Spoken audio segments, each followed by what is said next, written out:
할렐루야. 하나님을 전적으로 의지하는 우리 모두가 되기를 바랍니다.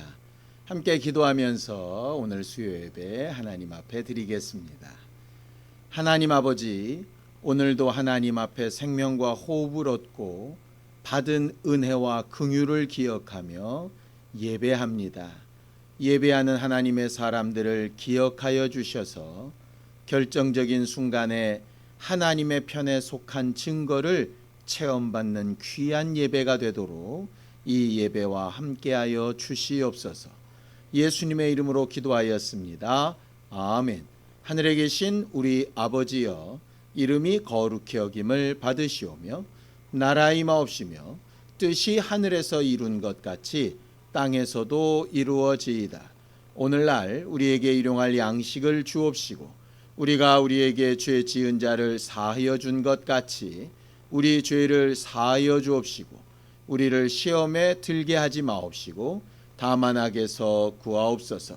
나라와 권세와 영광이 아버지께 영원히 있사옵나이다. 아멘. 찬송가 300장 함께 찬양하겠습니다. 찬송가 300장입니다.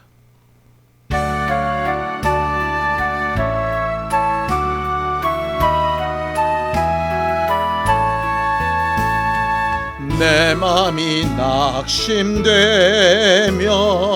근심에 눌릴 때 주께서 내게 오사 위로해 주시네.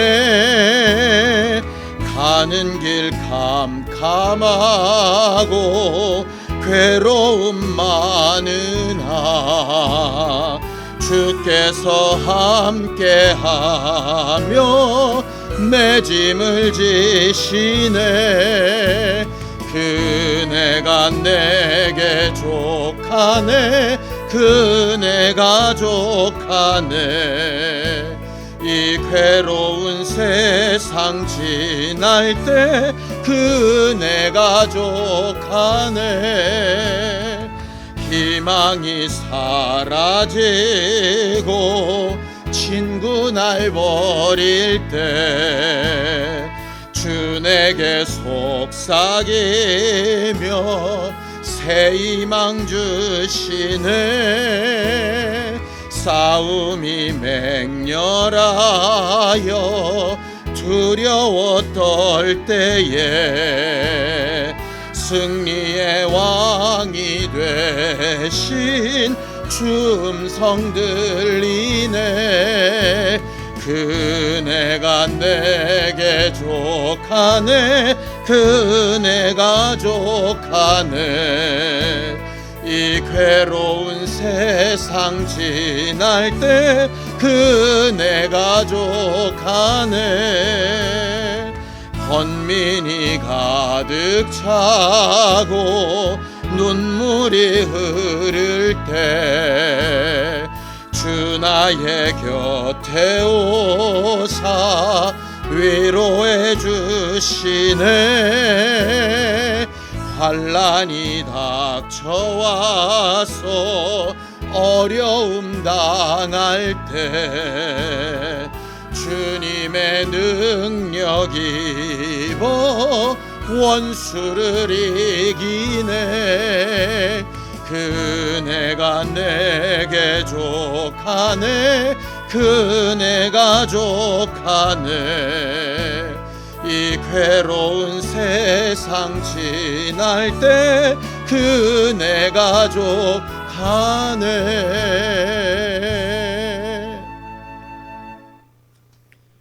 하나님 아버지, 오늘까지 우리를 도우시고 함께 하심에 감사합니다. 또 오늘도 하나님께 속한 증거를 가지고 예배하게 하심도 감사합니다. 말씀을 전하는 자도 듣는 자도 다 하나님께 속한 증거로 충만한 시간이 되게 하여 주시옵소서. 믿음으로 헌금한 손길들 위에 복을 주시고 저들이 하나님을 사랑하여 행한 모든 일을 기억하사 일평생 하나님을 기쁘시게 하는 하나님의 자녀들이 되도록 도와주시옵소서. 예수님의 이름으로 기도하였습니다. 아멘. 하나님의 말씀은 사도행전 28장 23절에서 28절까지 말씀을 함께 합독하겠습니다. 사도행전 28장 23절에서 28절까지 말씀입니다. 함께 읽습니다. 시작. 그들이 날짜를 정하고 그가 유숙하는 집에 많이 오니 바울이 아침부터 저녁까지 강론하여 하나님의 나라를 증언하고 모세의 율법과 선지자의 말을 가지고 예수에 대하여 권하더라.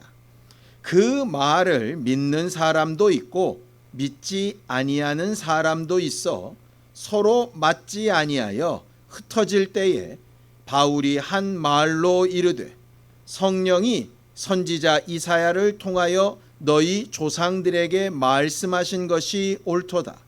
일러스되 이 백성에게 가서 말하기를 너희가 듣기는 들어도 도무지 깨닫지 못하며 보기는 보아도 도무지 알지 못하는도다. 이 백성들의 마음이 우둔하여져서 그 귀로는 둔하게 듣고 그 눈은 감았으니 이는 눈으로 보고 귀로 듣고 마음으로 깨달아 돌아오면 내가 고쳐줄까 함이라 하였으니 그런즉 하나님의 이 구원이 이방인에게로 보내어진 줄 알라.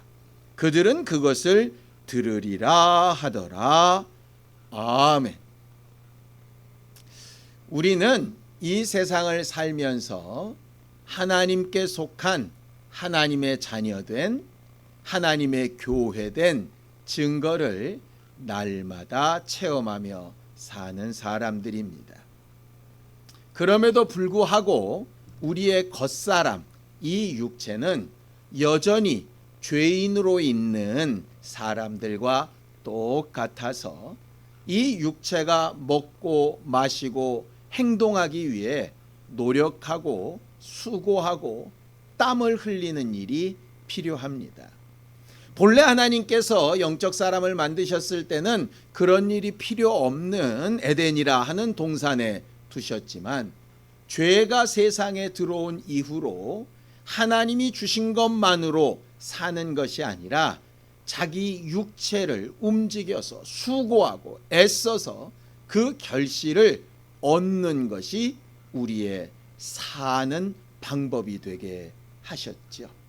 저주라기보다는 죄 가운데에서라도 저주 가운데에서라도 살기 위하여 무언가 해야 된다라고 하는 것을 가르치신 것입니다. 하나님 말씀을 보죠. 창세기 3장 19절입니다.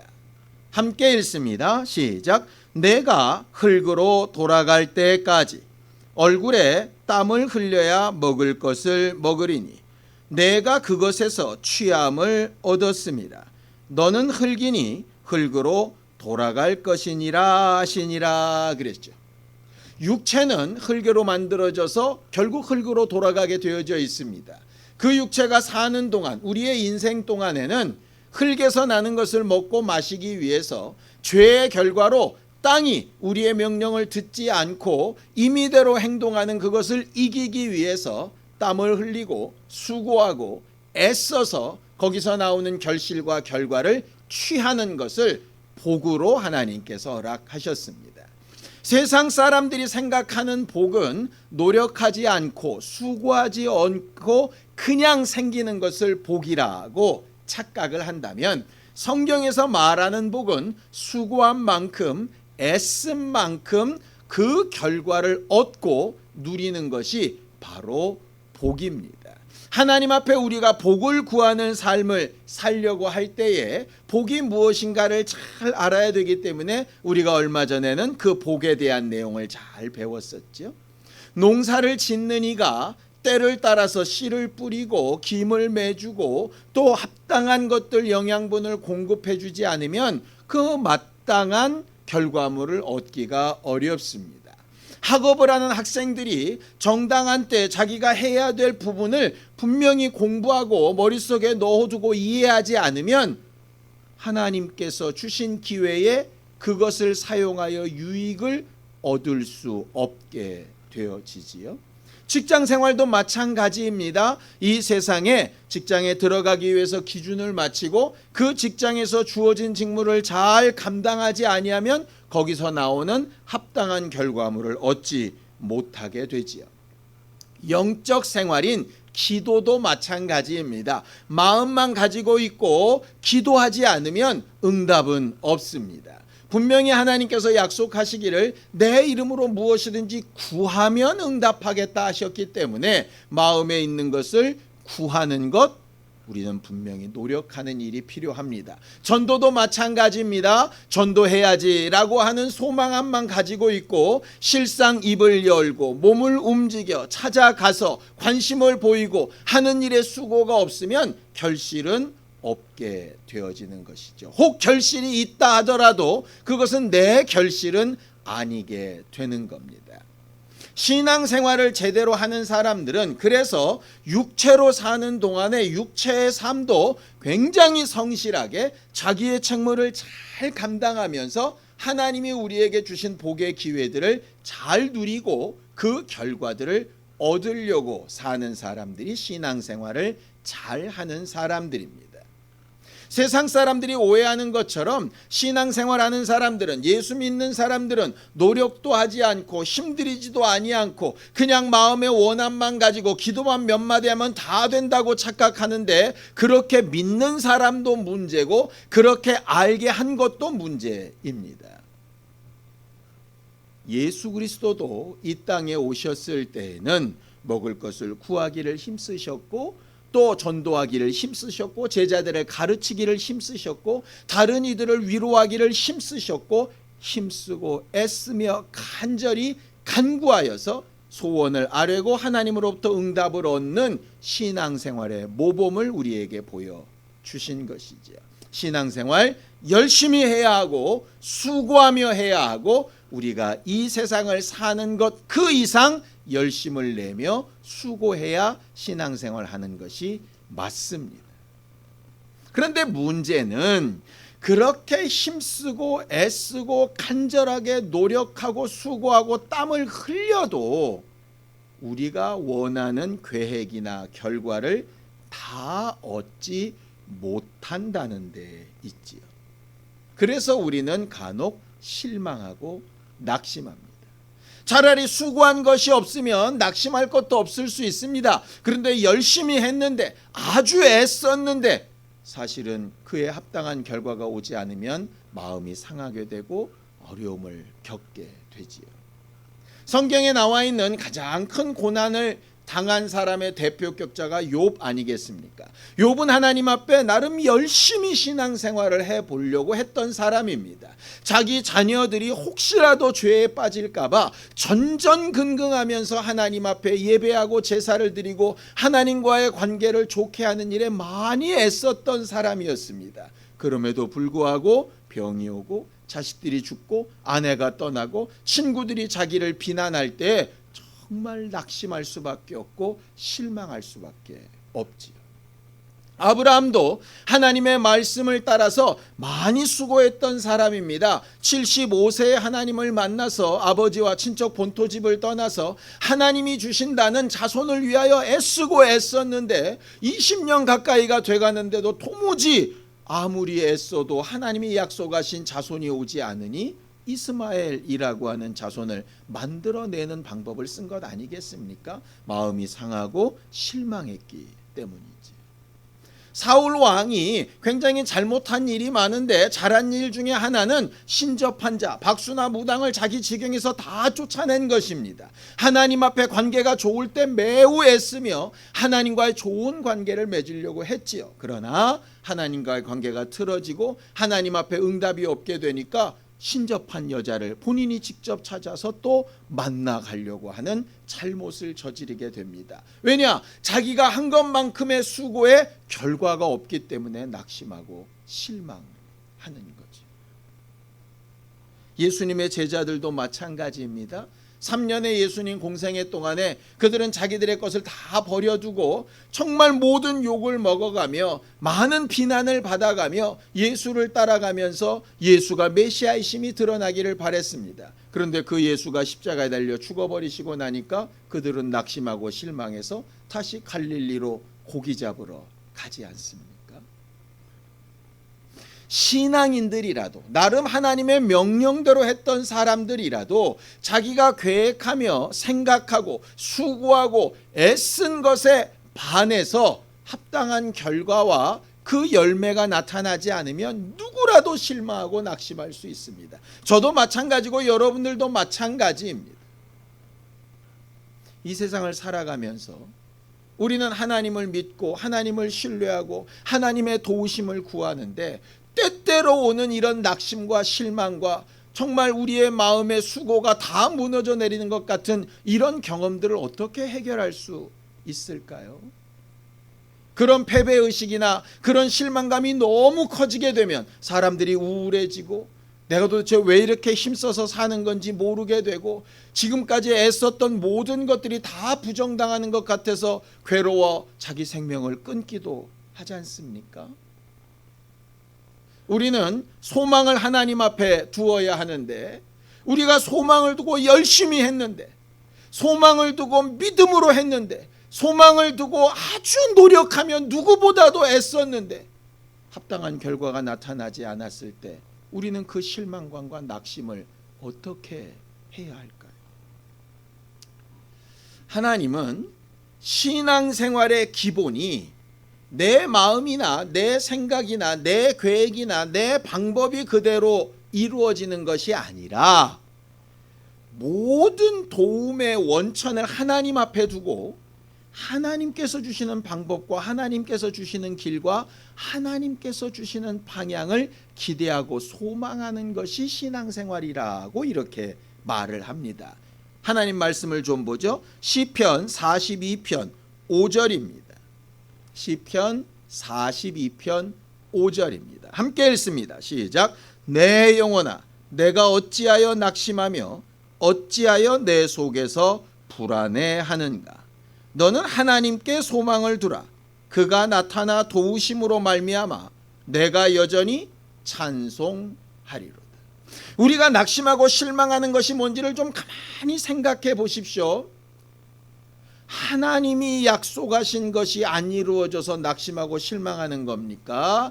내가 계획하고 꿈꾸던 것이 안 이루어져서 낙심하고 실망하는 겁니까? 어쩔 때는 이것이 막 다 섞여 있을 때도 있죠. 하나님이 하실 일을 기대하면서 그것이 역사되지 않아서 실망하는 겁니까? 내가 투자한 것 대비 합당한 결과가 나오지 않아서 내가 노력한 것이 너무 아쉽고 속상해서 지금 실망하는 겁니까? 우리는 간혹 헷갈릴 때가 있습니다. 하나님을 신뢰하고 하나님을 믿고 하나님께서 도우실 것이라고 우리의 도움은 오직 하나님께 있다고 그렇게 말하면서도 낙심하고 실망하는 이유를 오늘 성경은 그렇게 얘기하는 겁니다. 진짜 하나님께만 소망을 둔 것이 맞는가? 진짜 하나님이 이루실 일이라고 생각하는 게 맞는가? 라고 하는 겁니다. 왜냐? 하나님은 우리의 생각보다 더 나으시고 우리의 생각보다 더 정확하시고 우리의 판단보다 더 완전하셔서 우리가 생각했던 때보다 우리가 생각하는 방법보다 우리가 생각하는 결과보다 훨씬 더 아름답고 풍성하고 완벽에 가까운 것으로 일하실 수 있는 하나님이시거든요. 과연 그것을 믿고 있는가 하는 것의 문제에서 출발해야 되는 겁니다. 하나님을 믿는 것에서 출발을 했다 하더라도 중간 어디쯤 그래도 이 정도쯤이면 되겠지라고 하는 내 생각이 들어갔다가 그 생각이 이루어지지 않아서 낙심하고 실망하고 있다면 처음부터 기대한 것이 잘못된 거겠죠. 예를 들겠습니다. 우리가 어떤 사람과 약속을 했다라고 칩시다. 그 사람은 굉장히 믿을 만한 사람이고 그 사람은 너무나도 정확한 사람이고 그 사람이 말한 것은 한 번도 어긴 일이 없는 아주 대단한 사람과 내가 약속을 했다고 칩시다. 그 사람과 약속된 장소, 약속된 시간 분명히 정해놓고 그때까지 내가 이제 가서 기다리는 겁니다. 그런데 그 사람이 약속하고 말한 때를 기다리고 있는 건지, 아니면 약속은 그렇게 했지만, 그때라고 했지만 그래도 사람이 이 정도쯤은 먼저 오지 않을까라고 하는 내 기대 때문에 혹시 실망하고 낙심하고 있는 건 아닐까요? 우리가 간혹 그러지 않습니까? 본인이 스스로 생각하기를 약속 시간에는 한 30분 전쯤 나가 있어야 돼, 이렇게 생각하면서 저 사람도 그렇겠지라고 생각할 수 있지 않습니까? 이건 내 기대지요. 그와 약속한 시간이 있고 내가 기대하는 시간이 있습니다. 그 시간이 똑같으면 낙심할 게 없는데, 이게 달라질 경우에 내 기대가 무너진 걸 저 사람이 약속을 안 지키는 것이라고 생각할 수 있지 않겠습니까? 성경을 좀 보죠. 갈라디아서 6장 9절입니다. 함께 읽습니다. 시작. 우리가 선을 행하되 낙심하지 말지니 포기하지 아니하면 때가 이름에 거두리라, 이렇게 되어져 있습니다. 낙심하지 아니하면 때가 이름에 거두리라. 우리는 때에 대해서 분명히 알고 있는데 하나님은 모든 때와 시기를 주장하시는 분이십니다. 하나님께서 우리에게 약속하신 것이 있습니다. 이렇게 하겠다, 저렇게 하겠다. 너희가 나를 믿으면 이렇게 역사하고, 네가 내 이름을 부르면 이렇게 응답하고, 내가 하면 정말 이렇게 역사가 일어날 거다. 분명히 약속하셨죠. 근데 대부분 성경에 보면 언제라고 하는 부분이 없습니다. 실상은 언제냐? 하나님이 생각하실 때 가장 합당하고 가장 적당한 때. 어쩔 때는 방법도 정확하게 되어져 있지 않습니다. 하나님이 생각하시는 가장 좋고 우리한테 가장 유익한 방법으로. 세상 사람들은 이런 말을 하면 그런 게 어딨냐라고 이렇게 얘기할 겁니다. 약속은 쌍방간이지, 내가 원하는 것도 있고 그가 원하는 것도 이렇게 얘기해야 되지 않겠냐고. 그런데 세상의 약속도 아주 완벽하게 높은 사람과 전혀 그 상황을 알지 못하는 사람의 약속이 어떻게 동등하게 될 수 있겠습니까? 일방적으로 은혜를 구하는 사람이 어떻게 동등하게 약속을 하겠느냐고. 높은 사람을 만나거나 아주 권력자를 만나거나 내가 반드시 도움을 받아야만 되는 어떤 대상을 내가 만난다고 한다면 우리는 얼마의 시간이 들든지 기다리고 또 그것을 인내하고 그 사람을 만날 수 있다는 기대감만으로도 소망을 찾을 수 있지 않겠습니까? 우리는 우리 자신이 어떤 사람인가 하는 것을 좀 살펴봐야 됩니다. 물론 우리의 신앙생활이 처음은 다 그렇게 시작했을 겁니다. 하나님의 은혜 없이는 살 수 없습니다. 예수의 긍휼하심 없이는 살 수 없습니다. 하나님이 내 기도를 들어주지 아니하시면 살 수 없습니다. 그런데 신앙생활이 어느 정도 되다 보면, 어느 정도 경험이 쌓이다 보면 나름 이제 예상이라는 걸 하게 돼서 하나님이 이렇게 하시겠지, 저렇게 하시겠지, 이때쯤 하시겠지 라고 하는 생각들이 막 생겨나지 않습니까? 그 생각들이 어느 순간부터는 하나님의 약속과 하나님의 말씀을 막 초월하기 시작하는 겁니다. 하나님은 그렇게 얘기하셨지만 그래도 적어도 이 정도는 되지 않겠어? 라고 하는 것이죠. 여러분들, 예수께서 비유로 드셨던 포도밭에 일하던 일꾼들 얘기를 기억하십니까? 포도원 주인이 아침에 나가서 일꾼들을 부릅니다. 그래서 한 달란트씩 주기로 하고 그 사람들을 데려오지요. 그리고 점심때 나갔는데 여전히 놀고 있는 사람이 있어서 그들에게도 한 달란트씩 주기로 하고 데려옵니다. 맨 마지막 1시간밖에 남지 않았는데 그 시간에 나갔을 때도 여전히 일을 구하지 못하고 기다리는 자들이 있어서 남들은 다 포기하고 돌아갔는데 그래도 단 1시간밖에 남지 않는 시간마저도 일할 수만 있다면 하고 기다리는 자들이 있어서 그들에게도 한 달란트 주기로 약속을 하고 데려왔습니다. 맨 마지막에 온 사람부터 주인이 약속을 지키기 시작하지요. 1시간을 일했어도 한 달란트를 줍니다. 아침부터 왔던 사람이 이렇게 예상을 하는 겁니다. 주인과 약속은 한 달란트지만 1시간 일한 사람이 한 달란트 받았으니 그보다 수배를 일한 나는 훨씬 더 많이 받겠다. 그건 약속이 아니라 자기 기대지요. 자기 기대가 무너졌을 때 뭐라고 얘기합니까? 자기를 아침부터 불러 일하게 해준 그 주인의 은혜는 사라지고 불평과 불만과 낙심과 실망이 토로되기 시작하죠. 딱 이와 같은 겁니다. 물론 우리의 낙심과 실망이 정말 낙심할 만하고 실망할 만한 일일 수도 있습니다. 그렇다면 하나님 앞에 몸부림치며 하나님 앞에 방법을 구하고 애써야 될 겁니다. 그런데 만약에 그 포도원의 일꾼처럼 하나님의 약속을 뒤로 하고 자기의 기대가 앞서서 거기에 낙심과 실망을 하고 있는 것이라면 우리는 좀 달리 생각해 봐야 합니다. 내가 낙심하고 실망한 대상이 하나님의 약속인지 내 기대인지 말입니다.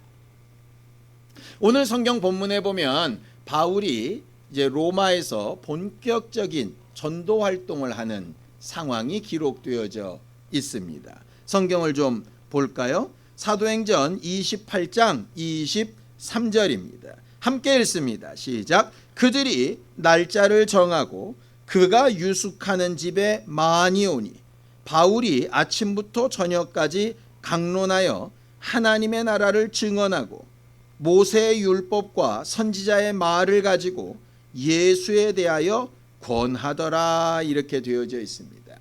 지난주에 본 것처럼 유대인 지도자들과의 만남을 가진 이후에 그들은 예수에 대한 예수에 대한 말씀을 좀 자세히 들어보기 위해서 정해진 시간과 장소를 정해서 바울을 찾아오기 시작합니다. 장소는 바울이 갇혀 있는 연금된 집이었고요. 그 날짜는 언제인지 정확하지 않지만 날을 정하면 아침부터 저녁까지 풀로 하루 종일을 예수 그리스도의 말씀을 전할 수 있게 되었습니다.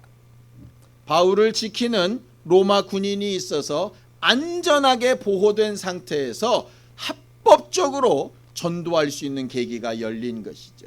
비교해 보면 과거에 빌립보 교회가 처음 세워질 당시 회당도 없고 유대인의 모임도 없고 기도하며 안식일을 지킬 곳도 없어서 전전긍긍했던 때에 비교하면 엄청난 사건입니다. 하나님의 말씀을 체계적으로 전할 수 있는 공간이 있고 배우려고 하는 사람들이 있고 안전이 보장되면서 마음껏 가르칠 수 있게 되었던 것이죠. 얼마나 감사하고 기쁜 일입니까? 겉으로 보면 매인 것 같고 연금되어 있는 것 같고 죄인의 모습 같으나 바울은 정말 자신 있게 힘써 노력하면서 예수 그리스도의 복음을 전파하고 있는 겁니다. 상황이 좋고 환경이 좋고 여러 가지 시간도 길고 안정적이라면 복음이 잘 전파돼야 되겠죠. 그런데 그렇지 않은 겁니다. 자, 사도행전 28장 24절에서 25절 초반까지 함께 읽습니다. 함께 읽습니다. 시작. 그 말을 믿는 사람도 있고 믿지 아니하는 사람도 있어 서로 맞지 아니하여 흩어졌다라고 되어져 있습니다. 이게 무슨 얘기입니까? 바울이 아침부터 저녁까지 애쓰면서 가르치고 몸부림치면서 복음을 전했는데 믿는 사람도 있고 믿지 않는 사람도 있는 겁니다. 뭐 당연하겠지요. 그러면 믿지 않는 사람들은 믿기 싫으면 떠나가고 믿고 싶어하는 사람들이 믿어서 점점 더 말씀을 잘 배우면 좋은데 믿는 사람과 믿지 않는 사람들 사이에서 싸움이 생기는 겁니다. 서로 충돌을 일으키는 거죠. 충돌을 일으킨 결과가 뭡니까? 서로 흩어져 버리는 겁니다. 29절이 사실은 없는 것으로 되어져 있지만 다른 사본에는 이런 말이 있습니다. 저가 이 말을 마칠 때에 유대인들이 서로 큰 논쟁을 하며 물러가더라 그랬습니다. 자기들끼리 서로 옳다라고 떠들고 싸우다가 바울 앞에서 다 떠나가는 겁니다. 바울의 입장에서 생각을 해봅시다. 목숨을 걸고 로마까지 왔습니다. 뭐하러 왔습니까? 복음을 전하러 왔습니다.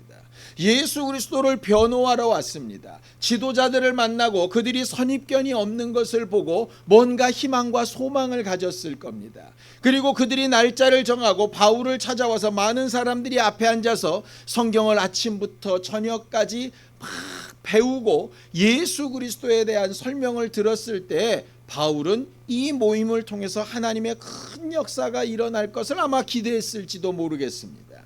우리가 마치 전도하기 위해서 다른 사람들을 찾아가고 선물도 사주고 밥도 사주고 만나는 시간도 늘려가고 우리의 모든 노력을 투자해서 그에게 예수를 전하고 믿게끔 많은 것으로 권면하다가 보면 우리 스스로 내가 이 정도 했으니, 이렇게 기도하고 수고했으니 저 영혼이 돌아오겠지, 하나님을 믿겠지 하는 이런 기대를 가지는 것 말입니다. 그런데 그런 기대가 너무 무색하게끔 자기들끼리 충돌을 일으키고 싸워서 흩어져 버리는 겁니다. 겨우겨우 성경 공부 모임이 만들어졌었는데 사그라들어 버리는 거죠. 믿는 자들에 대해서, 믿으려고 했던 자들에 대해서, 믿지 않는 자와 싸우지 말고 좀 더 믿음에 대해서 관심을 가져줬으면 하는 기대가 있을 텐데 그 기대가 허물어지는 겁니다. 믿지 않는 사람들은 그냥 자기가 믿기 싫으면 조용히 떠나가지 왜 이렇게 분탕질을 쳐서 믿으려고 하는 사람들까지 망가뜨리는가, 아마 속상하고 미운 마음이 들었을 수도 있겠습니다. 바울은 자기가 지금까지 힘쓰며 했으며 로마까지 와서는 모든 이런 활동이 과연 무슨 의미가 있지라고 생각을 했을 수도 있습니다. 그런데 감사하게도 바울은 신앙인이었습니다. 그래서 이 어려운, 낙심할 만한, 실망할 만한 어려운 이 상황을 무엇으로 해석을 하느냐? 기록된 말씀으로 해석을 합니다. 이사야 선지자가 했던 말이 기억에 나는 것이죠. 자, 사도행전 28장 26절에서 28절입니다. 예수께서도 자주 쓰셨던 말씀입니다. 함께 읽죠. 일러스되 이 백성에게 가서 말하기를 너희가 듣기는 들어도 도무지 깨닫지 못하며 보기는 보아도 도무지 알지 못하는도다. 이 백성들의 마음이 우둔하여져서 그 귀로는 둔하게 듣고 그 눈은 감았으니 이는 눈으로 보고 귀로 듣고 마음으로 깨달아 돌아오면 내가 고쳐줄까 함이라 하였으니 그런즉 하나님의 이 구원이 이방인에게로 보내어진 줄 알라. 그들은 그것을 들으리라 하더라 라고 말하고 있습니다. 하나님의 말씀을 다시 한번 잘 보다 보면 이렇게 되어져 있습니다. 바울아, 로마로 가야 하리니 거기서도 복음을 전파하리라 라고 되어져 있습니다. 거기 가서 복음을 전파하면 큰 교회가 되리라 이런 말씀 없습니다. 많은 사람들이 변화를 받고 엄청난 무리가 모여들 것이다 그런 얘기 없습니다. 너를 따르는 제자들이 어마어마하게 많아지고 많은 이적이 드러나고 예수 그리스도의 교회가 왕성하여져서 로마 제국을 뒤덮을 거다 이런 약속 없습니다. 하나님께서 바울에게 하신 약속은 너는 로마에서도 복음을 전파하게 될 것이다 입니다. 하나님의 약속은 이루어졌습니다. 바울이 실망하고 낙심하는 것은 자기가 하나님의 뜻대로 행한 이후에 자기가 바라는 어떤 결과물이 일어나지 않는 것이죠. 자기가 생각했던 방식의 결과가 나타나지 않는 겁니다. 그런데 바울은 그 낙심할 만한 상황을 말씀에 비추어 다시 봤더니 하나님께서 유대인들을 향하여 복음을 더 많이 전파하길 원하시는 게 아니라 그동안 율법도 모르고 선지자도 모르고 하나님에 대해서 아예 알지 못했던 이방인들에게 더 많이 전파할 기회를 허락하시는구나 라고 하는 것을 깨닫게 됩니다. 바울은 유대인들에 대한 사랑, 자기 민족에 대한 사랑이 누구보다도 컸던 사람입니다. 아주 간절함을 가지고 있었던 사람입니다. 자기가 과거 율법주의자였을 때 예수 믿는 믿음을 핍박하면서 잘못된 믿음을 옳은 것이라고 믿으며 열심내서 살았던 그 세월이 너무 아쉽고 안타까워서 자기 민족들이 자기와 같은 실수하는 것을 다시 보기 싫어서 계속 그 부분에 관심을 두고 애썼던 사람입니다. 그러나 하나님의 약속과 하나님의 관심과 방향은 바울이 가졌던 소망과는 좀 다른 것이었죠. 물론 하나님께서 유대인들에게도 또 기회를 주시고 그들에게도 또 다른 방법으로 하나님의 역사를 이루실 겁니다. 지금 바울에게 요구하시는 것은 유대인들에게는 복음을 전하여 기회를 준 것만으로 만족하고 이제 앞으로 이방인들을 향해서 자기가 그동안 세워놨던 교회들의 편지들을 보내고 그들을 더 든든하게 세워가는 일에 사용되기를 원하셨던 것이죠.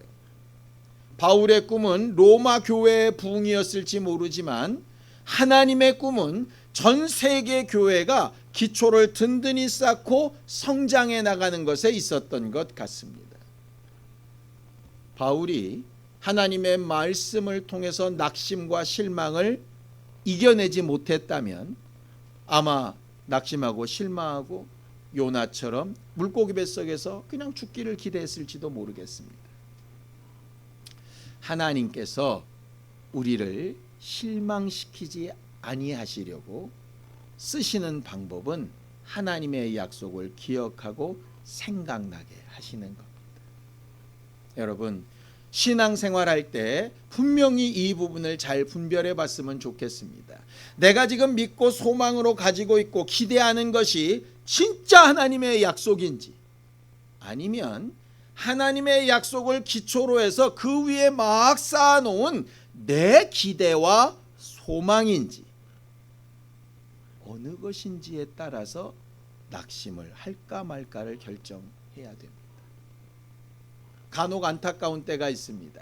하나님의 약속 자체가 이루어지지 않고 있는 일에는 그렇게 안타까워하지 않는데, 예를 들어 주 예수를 믿으라, 그리하면 너와 내 집이 구원을 얻으리라. 아직 내 가정에 구원 얻지 못한 이들이 상당히 많이 있어서 그 말씀이 이루어지지 않는 것에 낙심하고 실망하고 마음 아파하고 괴로워해야 되는데, 그런 것보다는 그 이외에 내가 바라고 내가 꿈꾸고 내가 쌓아놓은 소망들이 이루어지지 않는 것 때문에 낙심하고 실망하고 마음 아파하고 힘들어하고 괴로워하고 있지 않습니까?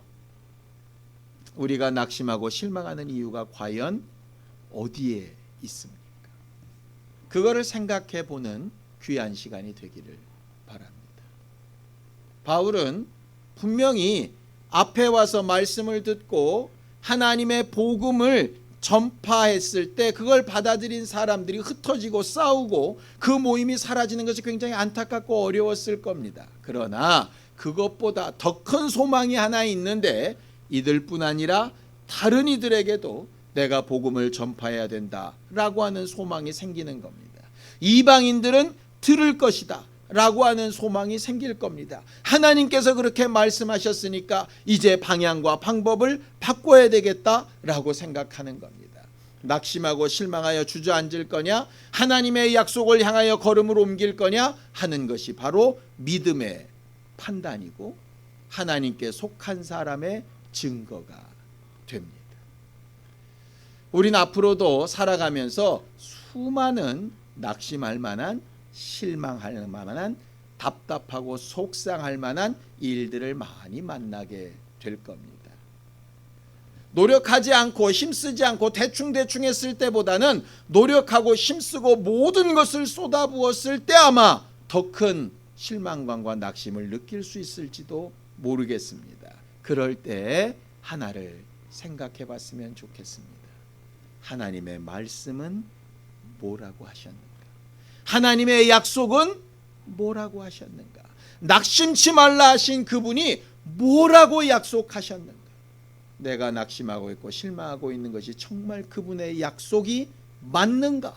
라고 하는 것을 다시 한번 생각하고 물어볼 수 있으면 좋겠습니다.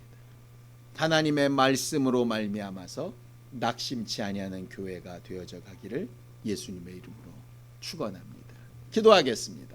하나님 아버지, 우리를 도우셔서 일평생 살아가는 동안에 하나님의 말씀에 순종하여 힘쓰고 애쓰고 간절히 행하며 수고하는 일에 합당한 결과를 복으로 얻을 수 있게 되기 원합니다.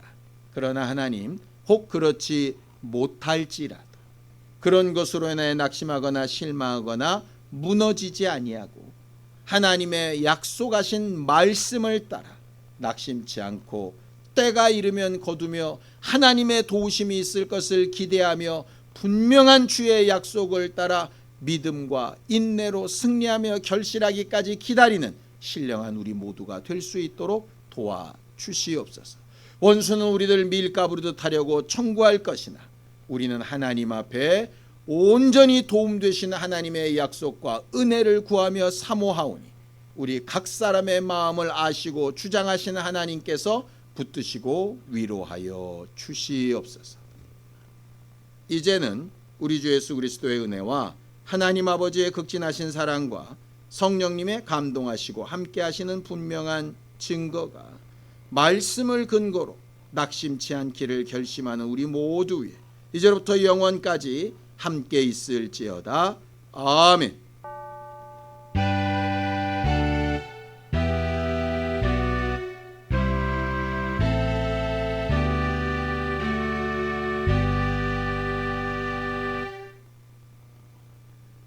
매 순간 낙심치 말고 소망을 하나님 앞에 두는 우리 모두가 되기를 바랍니다. 감사합니다.